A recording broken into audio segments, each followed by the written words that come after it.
Hey, what's going on YouTube? This is Grown Man Clash. I'm back at you again because I'm back from working. But today is a pretty significant day, in case you were wondering. And some of you may be asking, what's so significant about August 17th, Grown Man Clash? What's so great about this day? Well, if you know me and you know how I talk about positively about Pan Africanism and how the Black Liberation Movement and Black Lives Matter in terms of a positive light. Well, this is this day is actually very significant because this marks the 138th year since the birth of Marcus Garvey. Yes, Marcus Garvey was born on August the 17th, 1887. Yes, in 2 more years, it would have been the 140th anniversary, but you catch my drift. But the reason why this day is so significant and the birth of Marcus Garvey is so significant because, you know, it's all about what's going on with my people. And in case if you're black with me, you understand what's going on with our people. But if you're not, or mentally you're not, then it doesn't concern you. But anyways, see, Marcus Garvey was born as Marcus Mosiah Garvey in Jamaica. Now, this is very significant because Bob Marley, and he was also born in Kingston, Jamaica, and all that stuff. But the reason why Jamaica was so important is because not only was the birthplace of Marcus Garvey, but at his grave site is right over there as well.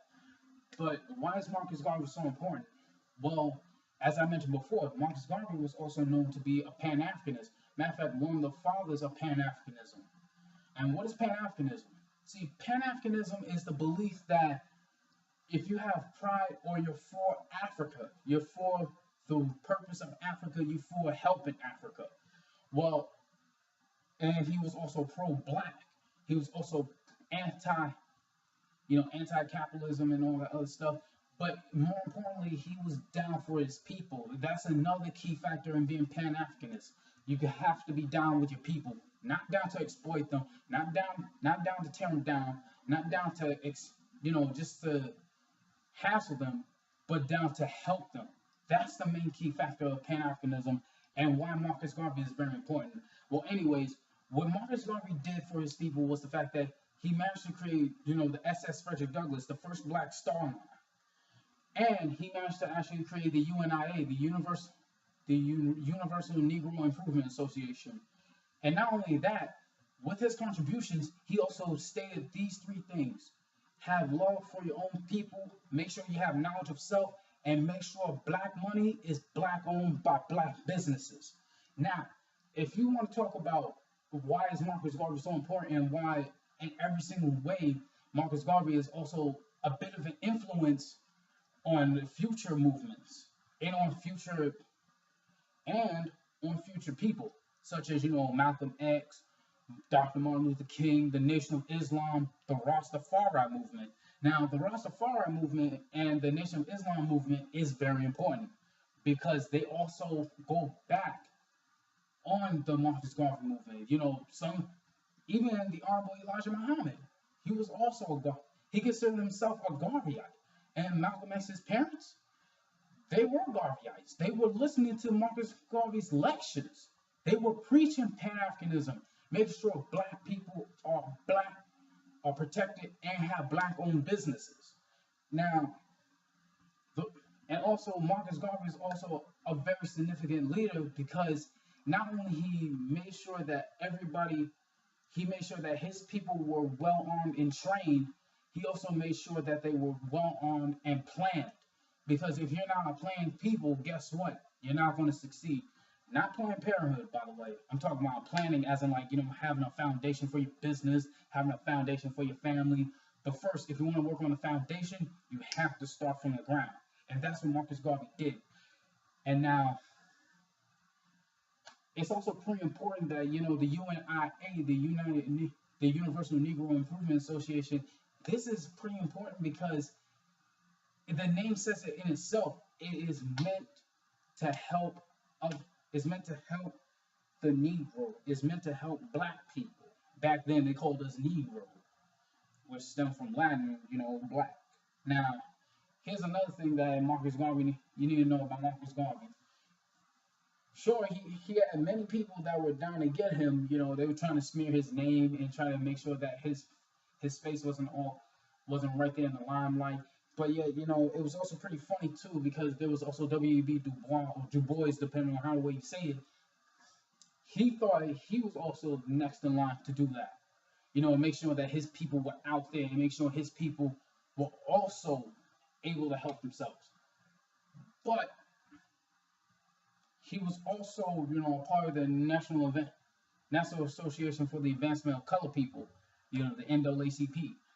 But you know, the NAACP at first, I could understand that it was down for the cause, but really, you can't have white people in a black organization.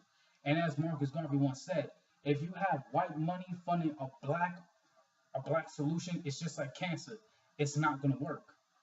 And Marcus Garvey also stressed that a people must know their own history. A people must remember where they came from. A people must have knowledge of self. For he said this: a people without the knowledge of themselves is like a tree without its own roots. Well, it's somewhere around the premises of that. But why was that important? Why was he preaching, why was he preaching and teaching and actually building up on, an African like mindset, or being pro-African, being pro and anti-colonial, and remember who you are.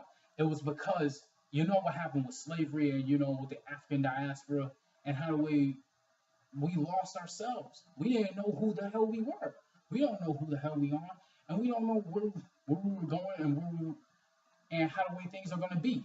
Now, this is where Marcus Garvey becomes real. This is where Marcus Garvey comes in, and a few others, because Marcus Garvey was talking about you should never forget where you came from. Don't, you know, like, I'm gonna be vulgar right here, but fuck where the boat brought you to. Remember where the boat came from, because a lot of people nowadays, they don't even know where the boat came. They don't even know where the boat came from, but just remember that it came from Africa, and he was down for that. And just like he said, I would rather. I'm not going to take an island over a continent. I am African now. I am African here. I am African forever. And now, one thing about Marcus Garvey and why this day is so very significant, because it is his birthday, like I mentioned before, and he was born in, I think it was Saint Anne, Jamaica, but it was somewhere on the island. But he's never forgotten his own history. That's the thing about Marcus Garvey that people need to understand. He never forgotten his own. He never forgotten his own history. But in terms of, like, he knows where he belongs. He knows where his roots lay in, as in, like, like the roots of a tree grows deep within the ground. He knows where his history lies in. He should not, and he also stressed and say, we are of a beautiful race. And he's talking about people of African descent, because what happened. What happened in slavery? They've been taught that Africans, they were savages.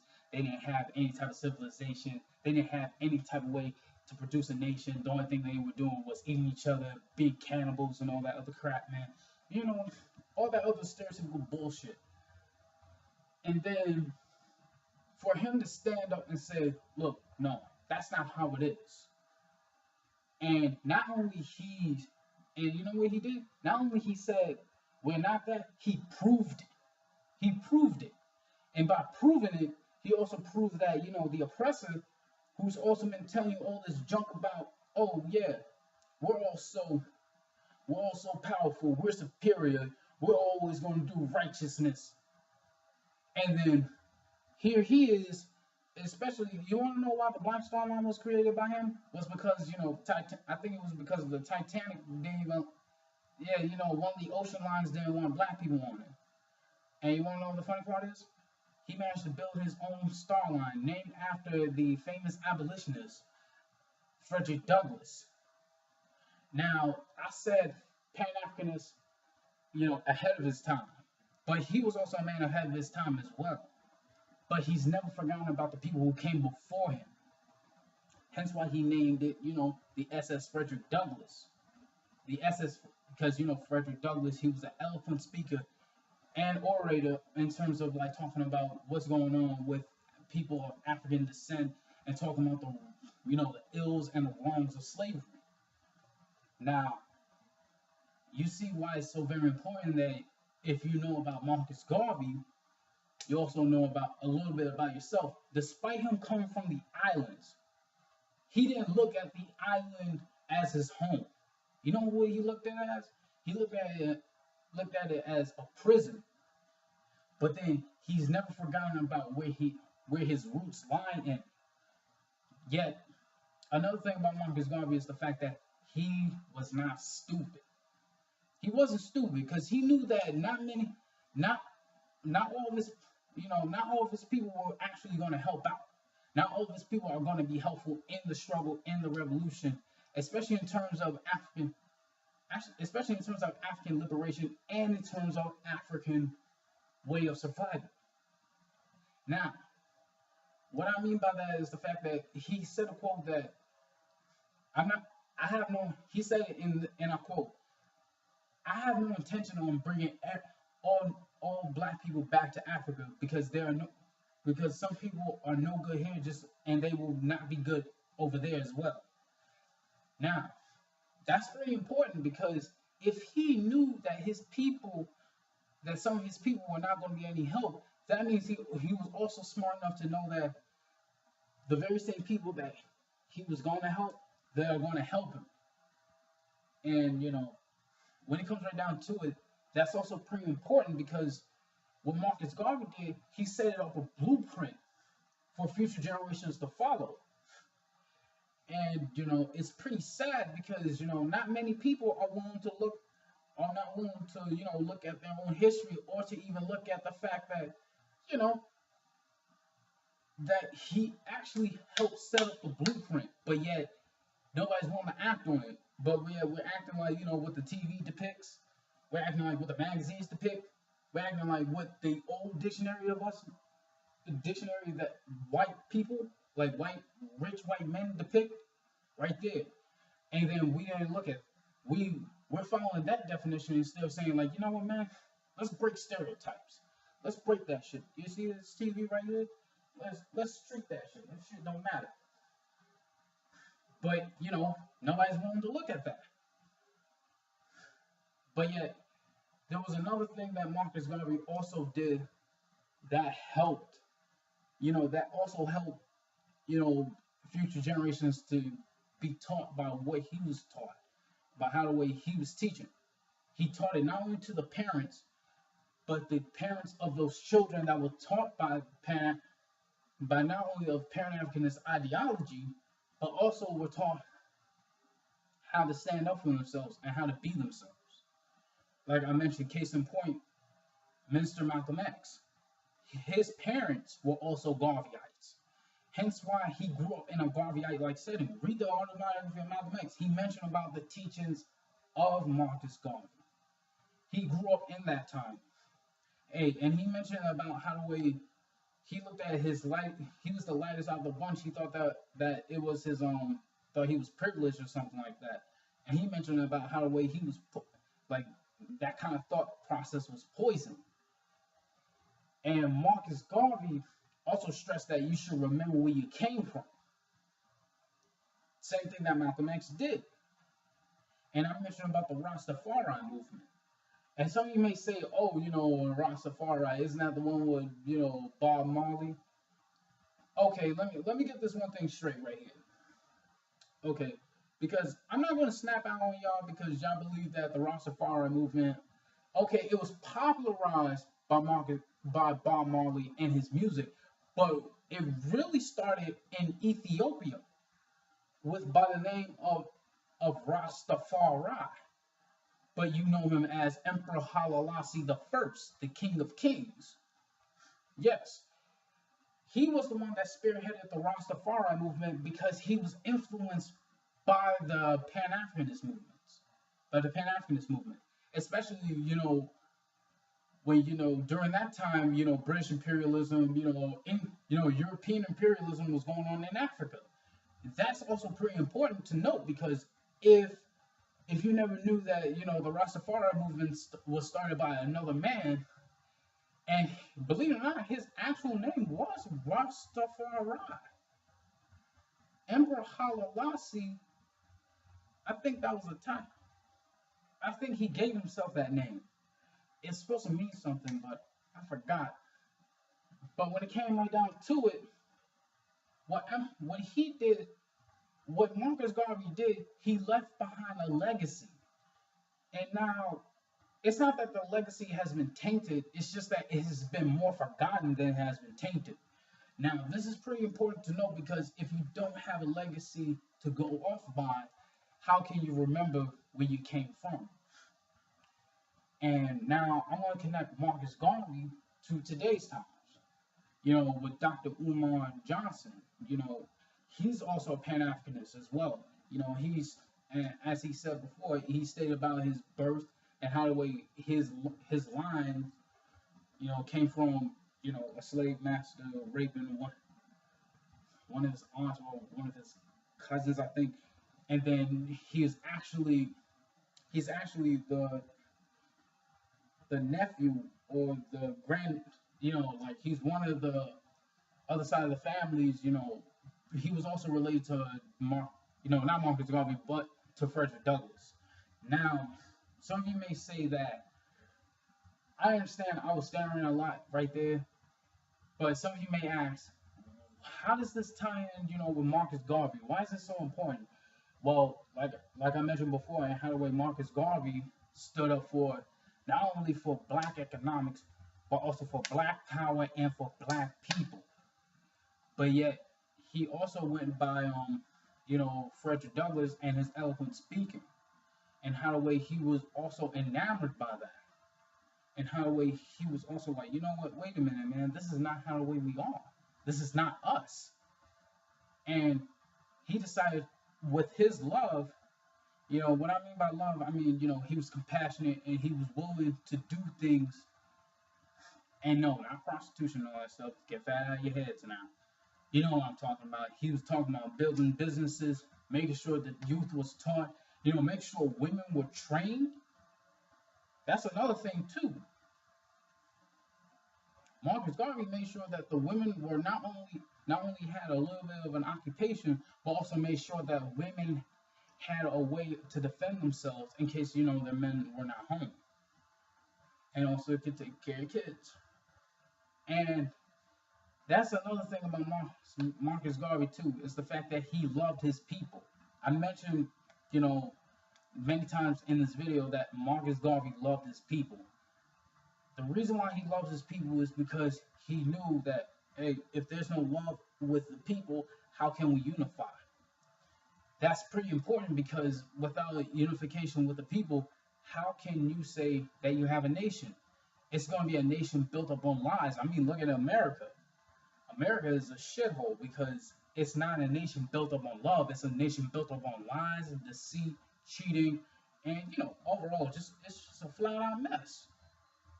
I think a mess is just a little bit of, it's actually an understatement for America. It's just a big pile of shit. I know cursing throughout the video makes it so unprofessional, but I want to get my point across about Marcus Garvey. I'm not trying to shove this down your throat. I'm just going to say what I think of him and my take on him. Because, he's pretty significant. And I gave you a significance on, why he's very significant, on why he's very influential, and why he's very important. And also, you see me wear this hat, right? See the colors right here? Red, black, and green. Red, black, and green. You want to know who also created the colors and also gave us a flag? Marcus Garvey. I mentioned that before. Now, that's also pretty important because back then, there was a song made out that they said, oh, everybody has a flag except the Negro. It was meant to make fun of the fact that, black people, we didn't have a flag ever since our history was stripped. Matter of fact, not even stripped. It deteriorated significantly because of slavery. So, as an answer to that, as an answer to that, and the fact that, the flag the flag also symbolizes the nation and the people. Guess what? Here it is, right here. This is the flag I was looking for. See this? The Pan-Africanist flag. Red, black, and green, right here. Yes.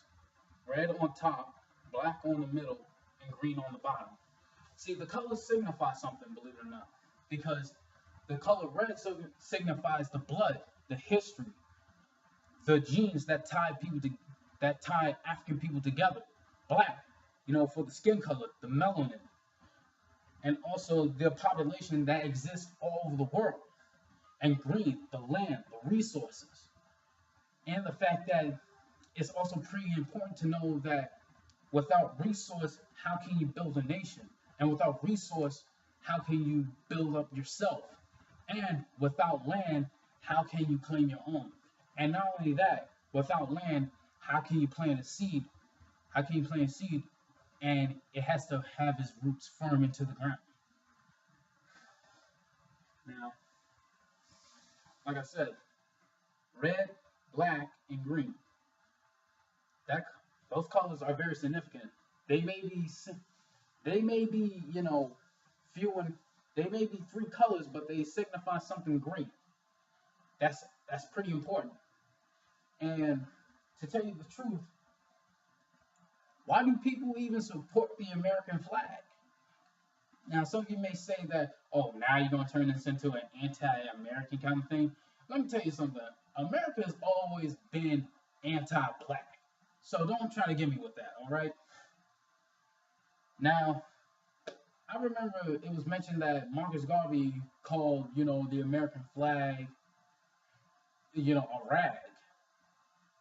Because, of not only of what it represents, but also what does it stand for towards people of African descent. Now, it's pretty important because without a flag to symbolize your own, some of you may say that, oh, how would you feel if somebody burned, the Pan-Africanist flag? I'm like, let me tell you something. I want to keep it real with you. A flag is just a representation.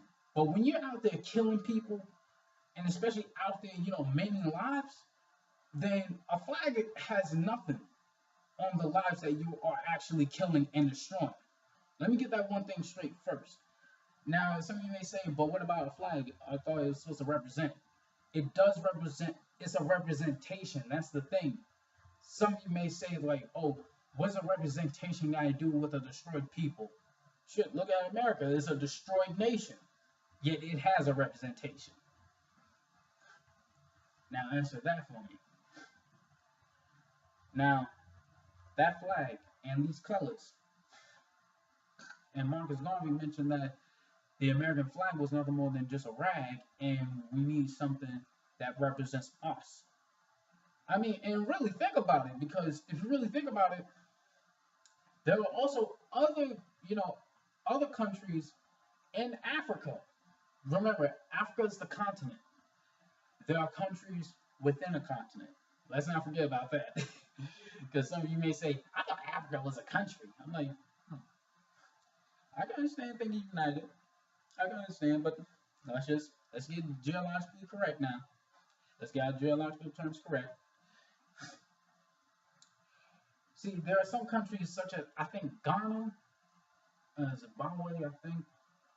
And some of their flags, they also have, I think there's also the Dominican Republic of Congo. They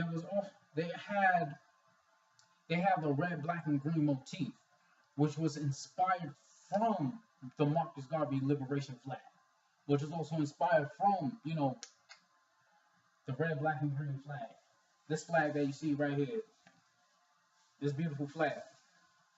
Some of you may rep the American flag. There's nothing wrong with that. But you gotta remember, sometimes a representation will have both a negative and a positive. Now, my question on to you is this.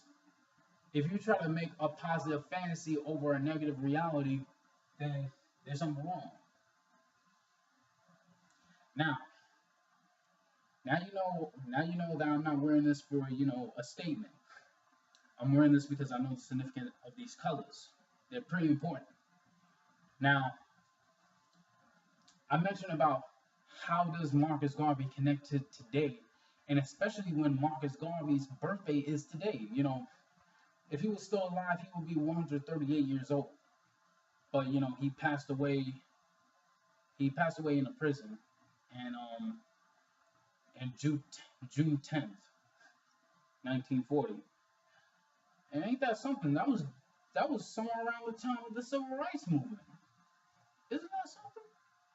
He passed during not the apex of the not during the height of the Civil Rights Movement, but near a starting, but somewhere around the starting point. And the fact that he passed away at that time is pretty important.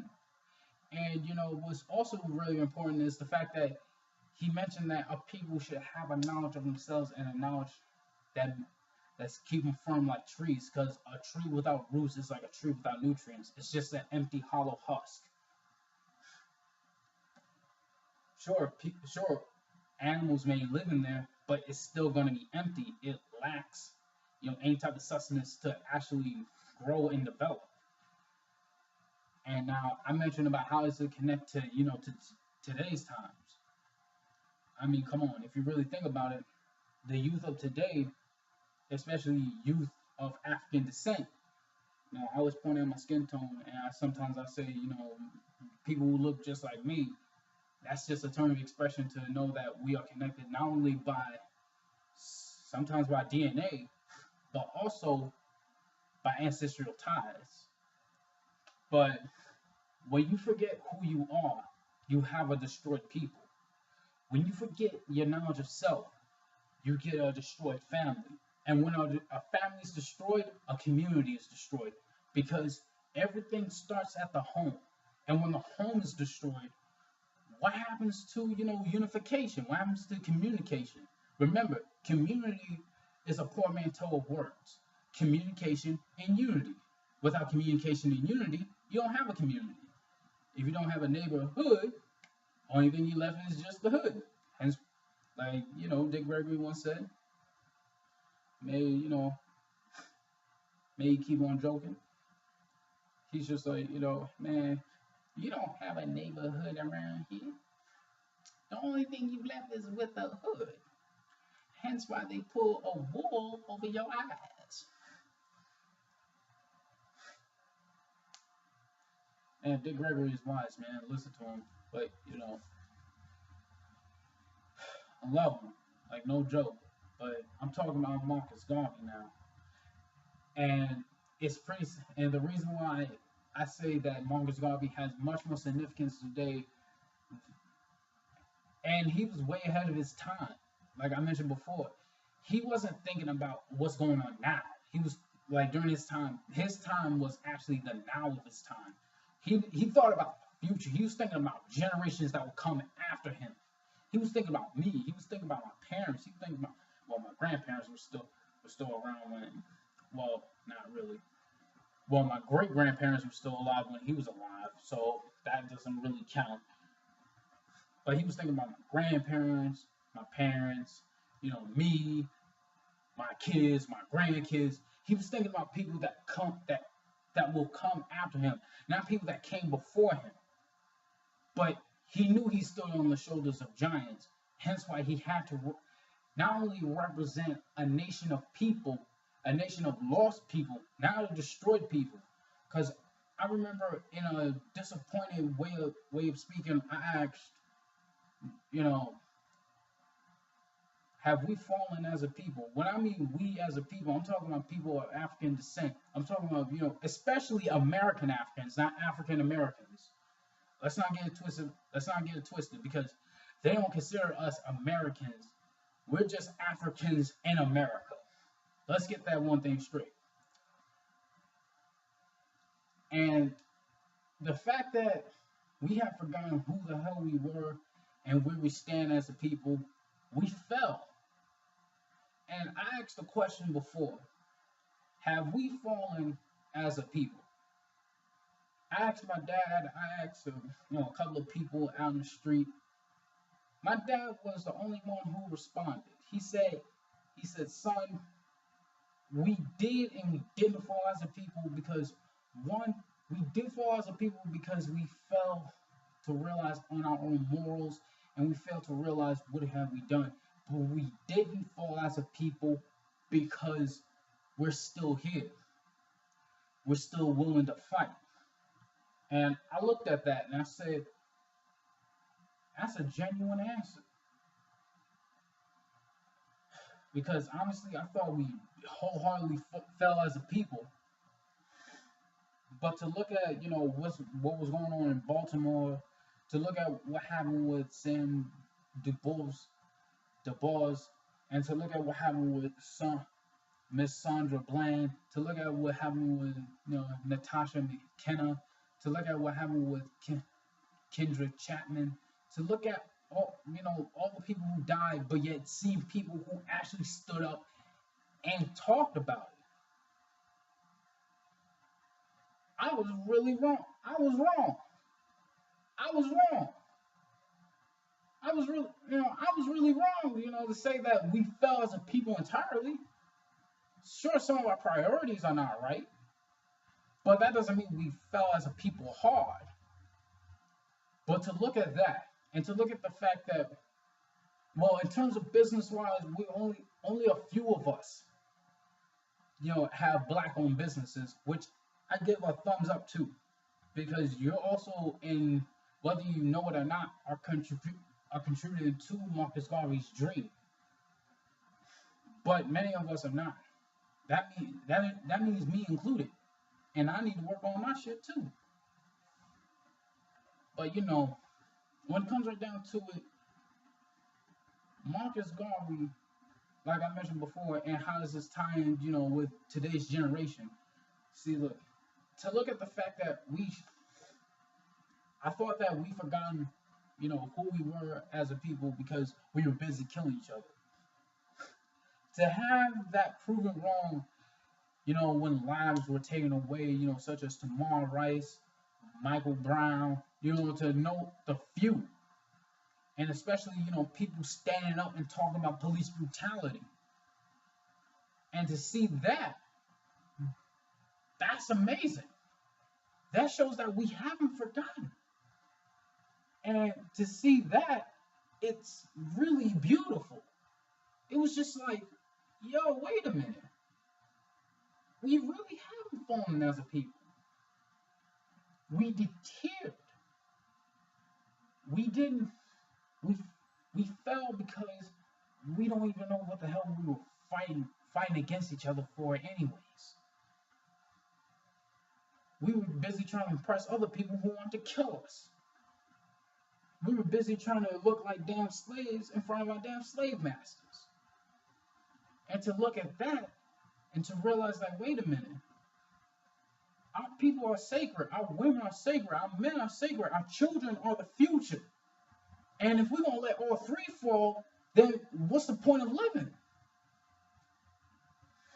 And Marcus Garvey, all this shit, all the decades that we've been jiving, talking shit and all that shit, man, guess what? He was turning in his grave since the 1990s, the early 2000s, but this decade, I have good hopes. And sometimes that good hope might turn into like a very heavy disappointment. But I'm still hopeful that my people will not only remember where we have to stand and remember where we came from, but also remember our leaders' dreams. Our dreams, Marcus Garvey's dream, Dr. King's dream, Malcolm X's dream, Patrice Lumumba's dream, to make sure that we are unified. And speaking of Patrice Lumumba, did you know that he was also influenced by the Marcus Garvey movement? Why do you think he was also talking about, helping out his people, make sure that his women, women in general have equal rights? Yes, Patrice Lumumba was also talking about, making sure that women had equal rights. And he fought for them. And they want to talk about Africa is like this corrupt nation. It's like a corrupt continent. I'm like, have you been to America? Have you known its history? Sure, some of you may say that, oh, America, is a great place to live.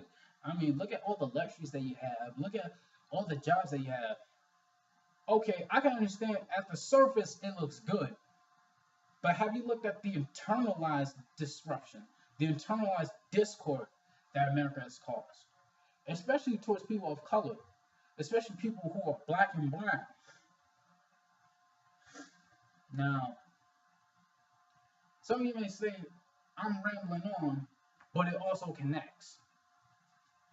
Now, when you forget, like I mentioned before, when you forget where you came from, that also includes what your enemy has done unto you.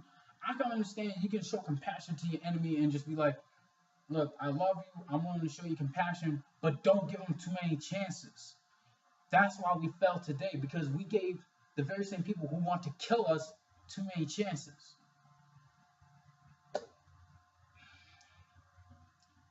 But yet, on the same token, we've also proven that we are also more civilized than our enemy. We also prove that we are more thoughtful, we are more compassionate than our enemy. Even though our enemy will look at us and say, you're nothing more than just trash. But let me tell you this, the very same trash that you're talking about is also the very same trash that helped finance your corrupt nation. Who helped, I quote unquote help, because you know what happened was. Shackles. Now we're painting the shackles. Originally they were just rusted iron. Now we're trying to paint it gold. Yeah,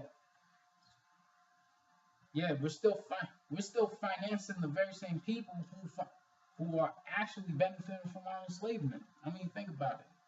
Record companies, these whole brands and all this shit that feature black faces. It's funny. And I remember I read an article that talked about, Prince was talking about that, record companies are actually the new form of slavery. Don't sign. This was pretty important because he also talked about that not only you should build your own business, but you should also build your own sense, build your own senses, and never forget where you came from. Does that sound familiar? Yes. Whether he knew it or not, he harkened back to Marcus Garvey. And the fact that, Jay-Z, he's doing, all these big things, I give him credit when credit is due. Like, no joke. It's funny because out of all the modern day rappers, I'm going to keep it real.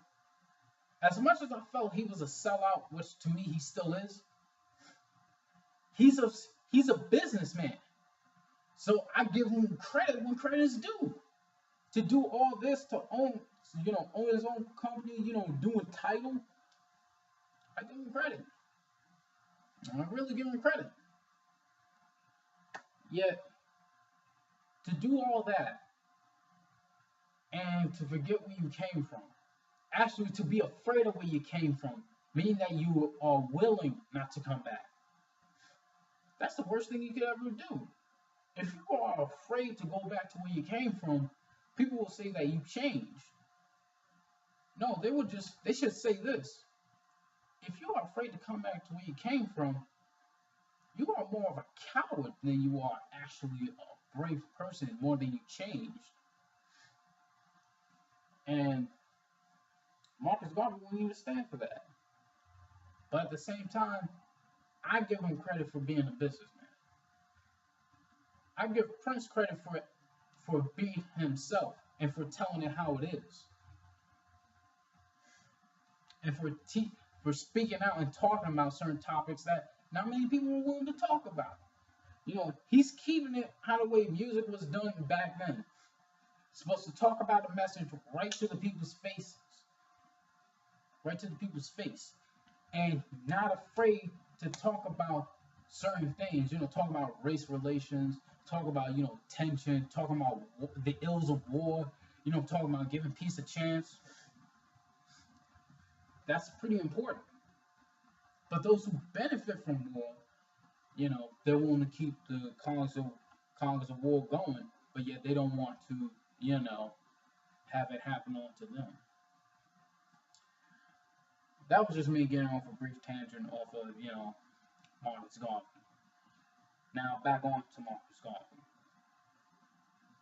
And this is my final point. I want to talk about me.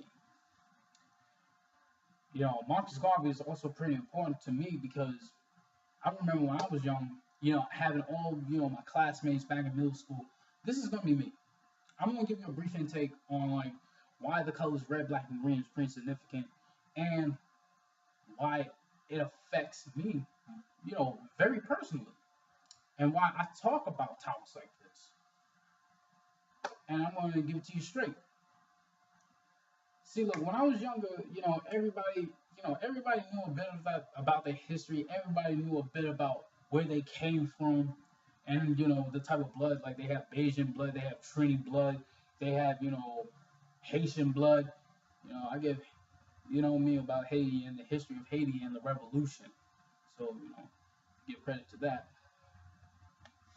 And to talk about it, and then looking at me, I'm just like, man, I was born here in the States. The only thing I know is the fact that some of my relatives were born, like my oldest relative was born in the South. And then come to find out that, my dad told me about how the way on his side of the family, he has Native American blood. And you know what they say about Native Americans. And, Native Americans were actually originally just Africans that lived in America. So let's not get that straight. Let's not get that twisted now. And talking about how there was also Pakistan blood. He also had Pakistani. He was like, my great grandfather. He was also, he was from Pakistan. But when you look at him, he looks like a white man. Then to go off from that, and then going to the Labor Day parade when I was like 12, like 13 years old, and then seeing the fact that I saw an Africa wristband, and the colors that it had on was red, black, and green. To see that, to realize that, wow, Pan-African, Africa, red, black, and green. To know that I belong. And then I remember in high school, it was my freshman year, a girl and a boy asked me, "Where are you from, Africa?" I'm like, well, no. I just found this. And for some odd reason, it resonated with me. And to see that and to carry it with me, it boggled me, man. It was beautiful. And then, listening to Dr. Umar and other people talking about, Pan-Africanist way of life, talking about Pan-Africanist history and why is it very important to know who you are, at age 16, 17, to listen to that, it was just like, oh, shit, I didn't even know that. And then listening to Minister Louis Farrakhan, for me, Minister Louis Farrakhan, that was another thing, too, about him, too. He would talk about, the ills of slavery. He would talk about that. To listen to what these, Minister Louis Farrakhan, despite how he looks, he's actually 80. But, he looks good to be 80. But enough of that. To listen to that, and to listen to all these other people that would talk about this, and to listen, to actually learn a little bit about myself, and still learn about myself, it's pretty important. And to look at these colors, to recognize that I'm not representing a single island, I'm representing a continent, and that continent is the cradle of civilization. It's the cradle of life. And without Africa, every other continent, especially Europe, would just be an empty husk. Now, some of you may say that's a bit of a far-fetched and a harsh statement to say. But to me, you know me. Especially if you hear me talk every once in a while, you know where I stand. And to know about that, to understand where I came from, it's beautiful. It generally is beautiful. And to know that, my people, my people, my mom, my dad, everybody else, even if they don't want to say that they are African, Even if they don't want to say that, they don't want to look like the stereotypes that they see off of TV. They want to see how the way they portray, African children starving, even though that was a man-made design right there, due to war, famine, purposeful war, purposeful famine, and also years of colonialization. Matter of fact, not even years, not even decades, centuries of colonialization. And the fact that, a man had enough courage to say, that's not us. And to represent not only the past, the present, but to represent the future, that took courage. And to understand what kind of man he was and the kind of love that he did, and the significance of what he committed, that resonated with me greatly. And to look at that, it just made me think like, man, I've been wrong. I really do belong. It's beautiful. My people are beautiful. We're just lost. And I'm just saddened about the fact that we are lost. And to look at that and just be like, damn, we really need to get our shit together. And yes, I said we need to get our shit together. You want to know why? Because, yes, I know the white man did this. Yes, I know the white man did that. Yes, slavery did happen. Yes, killings did happen. Yes, bombings did happen. Remember what happened in Philadelphia with the MOVE movement? With MOVE? I'm not going to forget about that. But if we're going to continually use that as an excuse to not progress, then we're just sitting here waiting to die. And that's one thing I will not stand. And Marcus Garvey will not stand for it either. Hence why he was down for progression. And he loved his people because he wanted them to progress. And he wanted them to stay alive and to live, to thrive, and prosper. And with that, YouTube, I say, not only happy birthday to Marcus Garvey, but that's my take on him, man. Love him, man. Love him greatly. Despite the tangents, despite all that, I gave him my point across. This is Broman Class saying out on that one. Hope you have a great time. Later.